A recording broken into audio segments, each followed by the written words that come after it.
Hey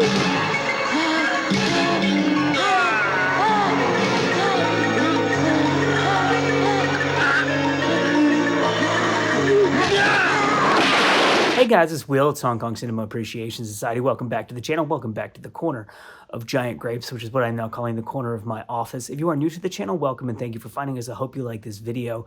If you do like this video, if you do like Hong Kong films, if you like horror films, if you like vampires, if you like Asian cinema, if you collect Blu-rays, if you like boutique labels and all that other fun stuff, please do subscribe. It would be a huge help to the channel. You could give us a comment and a thumbs up as well. That is always appreciated. I love the comments. I love jumping in the comments and talking to people. Shout out to our patrons who help this channel run. We couldn't be doing it without you. You can sign up for $2 a month, $5 a month, whatever really fits your budget. I do exclusive reviews. I just put one up today, actually. An exclusive review of Esprit d'Amour, which is Ringo Lam's directorial debut from 1983. I freaking loved that movie. It was a really fantastic film to watch and a really fun review to do. It's like a 20-minute long review with tons of clips in it, so you can go over there and check that out if you feel so inclined. Let's hop right into this video. Eureka Entertainment is today releasing Hell to the Yes, Hopping Mad, the Mr. Vampire sequel, a mammoth set of 4 films spread across 2 discs with limited edition slipcase and essay and a fair amount of bonus material on here too. What I'm going to do is review the first double feature in this set, which is the first disc. It's the first 2 films. It's Mr. Vampire 2 and it's Mr. Vampire 3. And then I'm going to talk about the set in general. I'm going to show off the physical aspects of the release, and I'm going to talk to you about the limited edition essay that's in there and all that fun stuff. So this is probably going to be a pretty long video. The reason I decided not to review all 4 films in one video is it would probably be like an hour-long video, and I wanted to avoid that. So this is releasing May 21st of 2023. It is a Region B release from Eureka. It's got 4 films in it, released between 1986 and 1989. 3 of them are directed by Ricky Lau, and I believe 1 is directed by Lam Ching-ying, who is the man, the myth, the legend, right there on the cover. Darren Wheeling artwork, by the way. I really like this slipcase. I like the colors a lot. I like the kind of composition of it. I think it's really fun. Classic kind of pyramid triangle shape thing we got going on here. These films are also produced by Sammo Hung, which is probably worth noting. He has a cameo in one of the films I'm going to review for you today, so I will talk about that. Let me give you my nutshell thoughts on the first 2 films, just in case you want to get like a quick little soundbite and then get out of here. And then I will show off the physical aspects of the release, and then I will get down into the nitty-gritty details of these movies and the bonus material that is on the discs here. The first film is set in the 1980s, and I loved this movie. Now, I think most people, and by the first film, I mean Mr. Vampire 2. Mr. Vampire 2, first film in the set, is set in the 1980s, and I believe it's the only film in this run of like the first kind of 5 of them that's set in contemporary times. I loved this movie. I think most people would probably prefer Mr. Vampire 3. It has a lot more action. It has a lot more gore. It's a darker film. And there's a lot of fighting in it. And I think like it appeals to what people like about Hong Kong cinema more generally in the West. I thought the second one was a really interesting film and a really interesting riff on the 1980s like Gang of Kids type of like film where you combine some kind of mythology or the supernatural or something like that with this kind of contemporary average suburbia. And you get a lot of interesting material out of the tension there, and it has interesting characters. That film also has really good fight scenes. It has very innovative comedy scenes. I think both of these films will really appeal to you if you like films like The Dead and the Deadly, Encounter of the Spooky Kind. I haven't seen the first Mr. Vampire. I've never seen any of these movies before in this series, which I know is terrible, and I'm starting with the second one and then the third one. I get it. It's terrible. I'm sorry. I did order the Eureka Mr. Vampire release. It is on its way to me, but I haven't seen it yet. And so if you like that style of horror comedy, or like a movie like Ghostbusters would be, I think, like an appropriate American point of comparison, then, you know, the original Ghostbusters from the early 80s, then I think you would really dig these films. So let me show off the physical release for you here. There's the front, and then you can see all the films are listed here. And there is the back. This is the list of films and bonus material and all that stuff. And then I really like what they've done in here, where they've included posters for each of the films. So this is the third one. This is the second one here. See, so it's a family of vampires in a contemporary 1980s Hong Kong setting. And then we open it up here, and you get this is the limited edition booklet. You have 2 discs there. And then if we pull out the booklet, you can see you have more artwork there. And then behind the discs, you have yet more artwork there. So there's a lot of fun stuff and a lot of artwork there. And apologies for the heinous reflection of my recording setup. So here's the booklet, front and back, and we get new writing in here. And so here's it opens with the information just about each of the films, like the cast and the crew and stuff like that. This is by James Oliver. It's called Bouncing Back, Return of the Hopping Vampire. So this is a really cool, the way that this has been structured in here, I really like. It opens with him talking about Mr. Vampire and how Mr. Vampire had really big success overseas outside of Hong Kong, and it was distributed widely and was a big hit like among fans. And then it talks about the sequels and how these films are kind of they're like in the golden age of Hong Kong cinema, but they're also atypical of what a lot of people in the West were watching from Hong Kong at that time, which was like Jackie Chan, Sammo Hung, John Woo, Chow Yun-fat, like that type of stuff.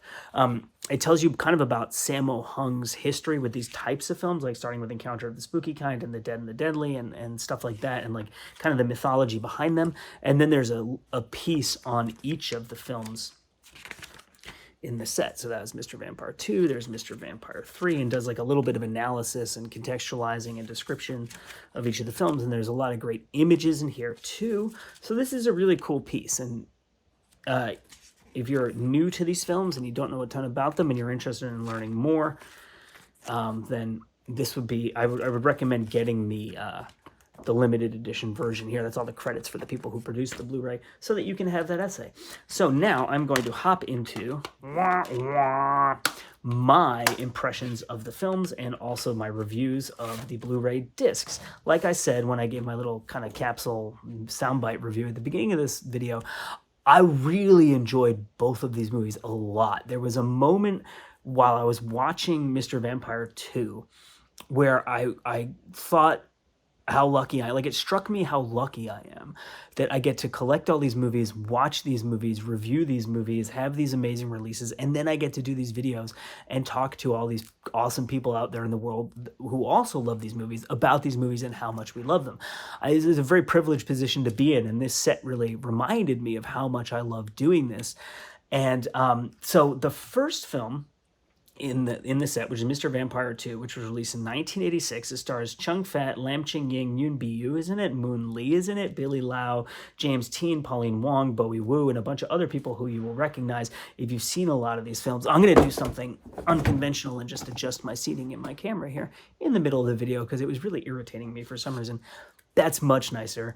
And so I loved the fact that they took the vampire lore and these aspects of traditional Chinese culture and brought them into contemporary Hong Kong. It's a really interesting look at, the excuse me, the kind of tensions you have in this kind of like very modern city with these young people tapped into like popular culture that at the same time their culture is built on this very ancient culture and these traditions, and there's a lot of like belief in the supernatural, and there's a lot of kind of ancient and traditional things that people do that maybe don't always fit inside of the container of the modern like late capitalist urban environment. But again, this movie is a horror comedy. It's not an existential examination of culture and stuff like that. But that was something that I kind of picked up on as I was watching this movie. There's a whole section of this film that's kind of a riff on E.T. that I really liked. I thought it was a really innovative way to take influence from something and do something different with it. So if you're familiar with E.T., obviously it's about these kids in suburban California who find this alien. And then the government comes and tries to get the alien, and it's like this whole adventure with these kids. And again, it's examining this tension between the banality of American suburbia in the 1980s and like kids playing D&D and Atari and like eating ice cream and going to school, and an alien and this idea of like, the infinity of the cosmos and the unknown and all this stuff. This movie has a vampire family that gets awakened. It's a mom, a dad, and a kid. And the kid gets separated from the mom and the dad and ends up hiding in this like garden shed where there's a family with two little kids, and the little kids find the vampire and they become friends with the vampire. So you have this really cool like 80s, I don't know what you define as suburbia in Hong Kong, but it seems kind of like suburbia to me. Like they're in this little house with a backyard and stuff like that. And I think they find E.T. in the shed in the backyard too, don't they? It's been a couple years since I rewatched that movie, but it's a very similar setup, right? They find this vampire and they bring it into the house and they hide it in the closet and they dress it up when they take it out the same way that they dress up E.T. and stuff like that. So a lot of references to E.T., but it's just a really cool riff on that idea. I thought this movie was structurally really interesting. The movie opens with an archaeologist played by Chung Fat and his team, he has two assistants. They find the vampires in this cave. They don't know that they're vampires. They think they're like these corpses. And they're like, well, let's bring them back to the office because there are people who will buy corpses for like a decent amount of money if they're well preserved, right? It's kind of like almost like this grave robbing thing, right? So they bring these corpses to the office and they call the guy who's going to buy them. And he's like, why don't you bring me a sample? So they put the kid in the car and they're driving the kid there. And then the kid awakens in the car and escapes. And then the parents awaken. And so that's kind of like the setup of the film. But it starts as this almost like Indiana Jones, but like horror version of Indiana Jones thing where these archaeologists are out like, you know, in the field doing work and they find this cave and there's like snakes in the cave and skulls and like they're worried about booby traps and whatever, and they find these corpses and they bring them back and then they're going to sell them and the corpses awaken and there's like some fight scenes and like exciting stuff happening at the beginning. And the beginning very much has like an 80s kind of horror creepy vibe to it, a little bit John Carpenter-esque. And then we cut to the family. And then there's a whole section of the movie that's about the dad and the two kids, and they find the vampire, and like there's this really cool montage where they take the vampire out to the playground and like stuff like that, right? And then there's a third section of the film where Lam Ching-ying plays like I think he's like a traditional Chinese doctor or medicine and herbs type of guy, and Yun Biu wants to marry his daughter, who I believe is played by Moon Lee, and so there's this kind of group of three characters there where there's like some tension between Lam Ching-ying and Yun Biu because he doesn't want to let him marry his daughter and whatever, but they're like this modern hip couple and like they're kind of like messing with his more traditional mindset, like playing jokes on him and stuff like that. And they come into the fray and start, because Yun Biu is a reporter, like a photojournalist, I think. So he wants to take pictures of the vampires and like document it. The Lam Ching-ying guy wants to try to banish them back to, you know, whatever other realm that they would be banished to and kind of get them away so there's no danger. And so each of these films plays out as its own section, but as you go along, characters from the previous section start to infiltrate the story of the subsequent section. And so rather than like in a Hollywood movie where structurally what would happen is you would set up all of these different groups of characters at the beginning, and then you would intercut their sections of the film, this is segmented, but the sections start to bleed into each other until the conclusion where all of the characters come together in this big, massive kind of like set piece. And what I find really interesting about the conclusion of the film is there's this really great setup of you have the two adult vampires trying to protect their baby vampire, child vampire, and you have the humans trying to protect, especially the dad of the kids, trying to protect the human kids. And so it's like this parallel setup of like no one's really a bad guy. It's parents trying to protect their children, and they're just in contest with one another because of the nature of the fact that it's humans versus vampires, and they're like kind of natural enemies. And it's a really interesting way to bring that all together. There's a lot of really great comedy in this movie, and I love how it can go from serious dark horror vampire type of stuff, creepy kind of thing, into like full-blown hilarious comedy really quickly without any sort of like it's a totally coherent film. It's very fluid. The tone works really, really well. There's this great scene where Yun Biu goes to the place where the two adult vampires are kind of like dormant to take pictures of them, and then they wake up and it becomes this kind of threatening scene of them attacking him, but then he gets this bottle of like some kind of gas or liquid that like slows you down, and so it becomes this like slow motion chase and fight scene that is hysterical and insane and kind of bizarre and very innovative. There's a very innovative sense of humor in here, really good horror stuff, really good comedy. I really like the structure of it. Like I said, the only thing about this movie that didn't vibe with me is there's a couple comedy routines in the beginning, like the opening sequence with the archaeologist and his assistants. The two assistants have like some comedy routines between one another. I just didn't think were very funny, but they don't last long at all. Like, I would say there's maybe like a 90 seconds of this movie where I was like, no. And it's in like 30-second kind of chunks here and there, just like silly little comedy routines. It just didn't land for me. But overall, I really, really liked this film. I thought it was really innovative, really interesting, puts an interesting spin on that like Spielberg suburban mythology type of thing. And then also really interesting look at Hong Kong and the beliefs and the vampires and the culture and stuff like that. So there's a commentary on here from Frank Jang. He does great bios. I knew very little about Chung Fat before I watched this movie. Same with Billy Lau, some with Pauline Wong. The kid who plays the vampire is no longer acting, but Frank found out like what he actually did with his career after he stopped acting. Why did he stop acting? How old is he now? What does he do for a living now? It was really, really cool to hear all that. He talks about how the interiors are shot at Golden Harvest, so that's kind of cool, talking about the studio environment and where things were filmed.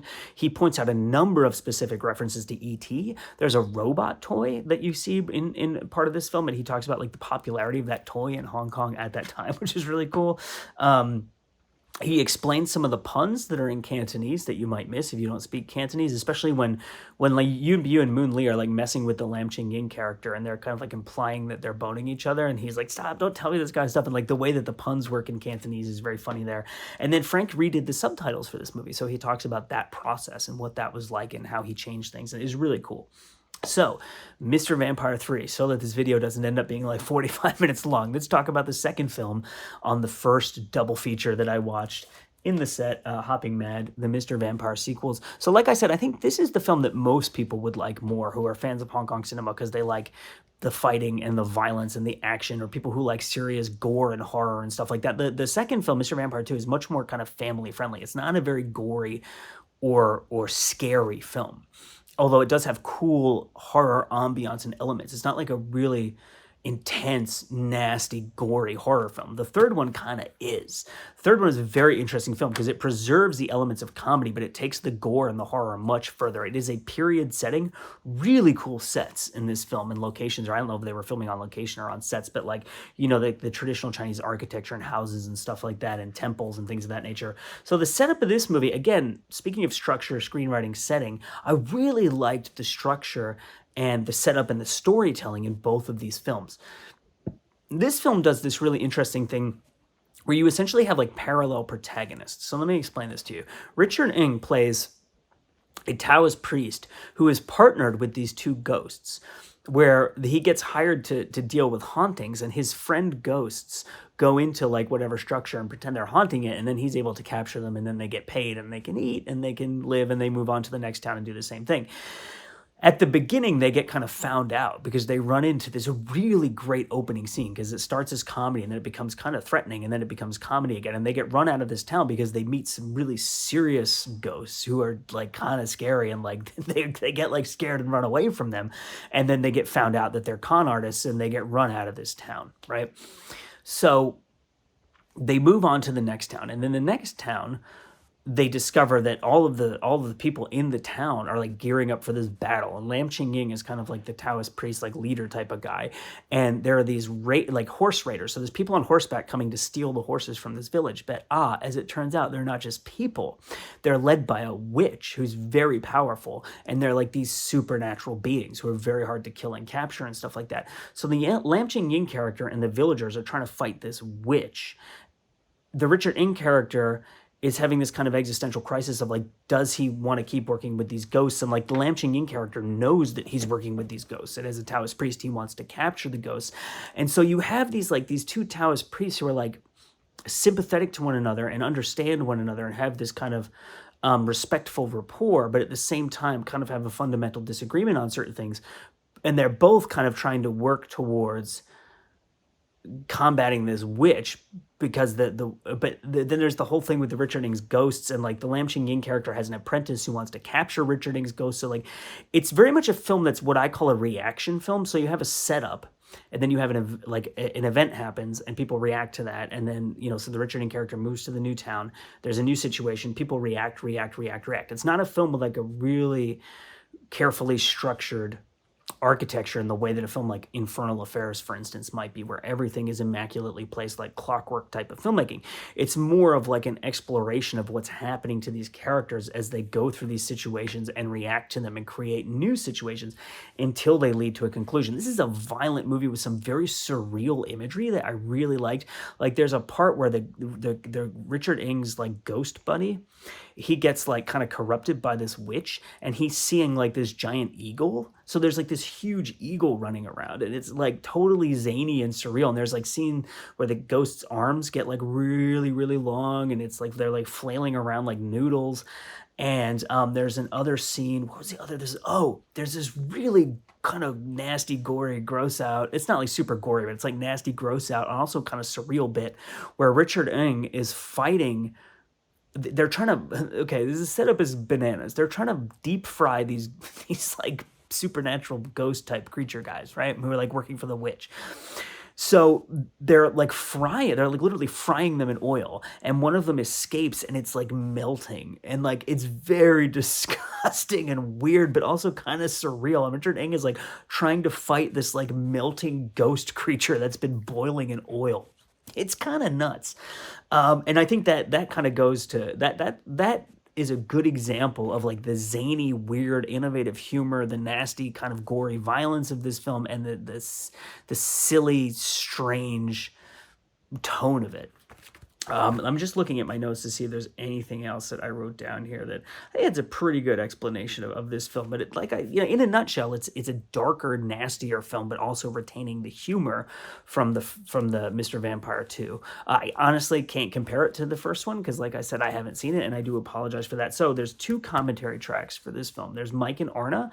They talk about how this movie doesn't really have vampires in it, which is something I noticed while I was watching it, but it has a lot of supernatural elements, and they talk about the relationship between the supernatural and vampires and how like does this movie exist in the same continuity as the other ones, and what are the worlds where these things exist. They talk a lot about the supernatural in Hong Kong in general, beliefs in ghosts, gifts for the dead, offerings for the dead, how people take that very seriously, how it works on film sets, like things that are burnt as offerings and stuff like that. They compare this movie to The Frighteners, which also happens on the other commentary track, which is the Peter Jackson film with Michael J. Fox, where he's working with ghosts to kind of like con people in a similar way. Mike Leader also mentions Rent-A-Ghost, which was a BBC thing that I never heard of before that he thinks is kind of similar to this. They talk about the significance of mirrors in kind of ghost and supernatural culture in Hong Kong, and why the Taoist priests are using mirrors in films like this and stuff like that. It's very funny rapport. They know a lot of the people in the films. They talk about, they tell funny anecdotes about them, talk about their personalities. They talk about the physicality of Richard Ng, which I think is really interesting. He's very well known as a comedian, but they talk about how he was very fit and a very good physical performer. And so he can do a lot of stuff. Like there are scenes in this film where he has stunt doubles, but he does do a lot of physical stuff in this film. And he's very good for this film because he is physical. He's funny, but he can also handle the serious material well, too. And then we have Frank and John Charles. So John Charles is an author and editor, and he did commentary with Frank on the Joseph Coe set. Frank Chang, obviously, being the man, the myth, the legend. I've interviewed him 3 times. He's amazing. If you watch this channel, you probably know who he is. So Frank talks about when this movie was released. It came out in 1987. He talks about the box office gross of it. It was a very successful film. That was a big year for Hong Kong movies. Armor of God was #1 at the Hong Kong box office, but like City on Fire came out that year. Like tons of really big movies came out in 1987. They talk about when the movie takes place, like the historical time period, and how you can tell based on the styles and the hair and stuff like that. They talk about the Taoist stuff that's going on in this film, like what of it is historically accurate, what was made up for the films, and like where those traditions come from. Frank points out that the film takes place in southern China, and there are characters who have accents, like some characters have northern Chinese accents and stuff like that. So you can kind of understand like the groups of characters and where they're from, and like who's moving from one place to the other and who's like native to that area. It's really, really interesting to hear that kind of stuff. And then they talk about the Hong Kong's rating system, which I thought was really interesting. This is a pretty violent movie. And like I said, Mr. Vampire 2 is really not that violent, really more for families. And so it's interesting to hear them talk about like where these films fall in the rating system. And then finally, you have, and there's trailers on here too. There's trailers for both films. But the thing that I thought was really, really cool as a bonus feature that Arna Venema did, and I actually talked to Arna about this before this set came out, and he told me kind of some fun behind the scenes stuff about how it was like it was a pretty difficult piece to put together for various reasons, but he's very proud of how it came out. I thought it was freaking awesome. It's a 12-minute long interview with a Taoist priest who is from the same sect that advised Ricky Lau, who's the director, and Lam Ching-ying on the Mr. Vampire films. So he talks about the look in Lam Ching Ying's eyes and how the Taoist priests advise them that that's very, very important because you need to be intimidating ghosts and vampires and you have to have a certain expression on your face. He tells the story of the origin of hopping vampires, which I never knew and is fascinating. It has to do with an epidemic, tons of dead bodies, like moving bodies for burial, the preservation of, it's like really, really fascinating history. He talks about ghosts and how they don't deliberately possess people, but they can possess bodies and then they don't know how to get out. So that requires exorcism. He talks about the tools they use, like the talismans, which are those yellow strips of paper with the writing on them that they put on the heads of the characters, which you'll have seen if you've seen some of these films before. They put them on doors or on coffins and stuff like that. There's different sects of priests who use the talismans in different ways, which is, I obviously knew nothing about. It was fascinating. He talks about the peachwood sword, the different types of wooden weapons that are used to fight supernatural creatures, why that's done that way and stuff like that. Really fantastic bonus feature. So I am reviewing the first double feature, which is Mr. Vampire 2 and Mr. Vampire 3 in the Hopping Mad Mr. Vampire sequel set from Eureka, which includes 4 films. That is out on May 21st of 2023. This gets like top marks from me. I loved being able to see these movies. I thought they were both great. They're very different films. They offer very different types of entertainment, fascinating looks at Hong Kong and the culture of ghosts, vampires, the supernatural. I can't wait to watch the next 2. I'm really excited to see the first one. I will review that on the channel, I think, probably. Let me know in the comments if you want me to, but I have ordered it and I do plan on reviewing it. So my name is Will. It's Hong Kong Cinema Appreciation Society. I thank you so much for watching and we will see you next time.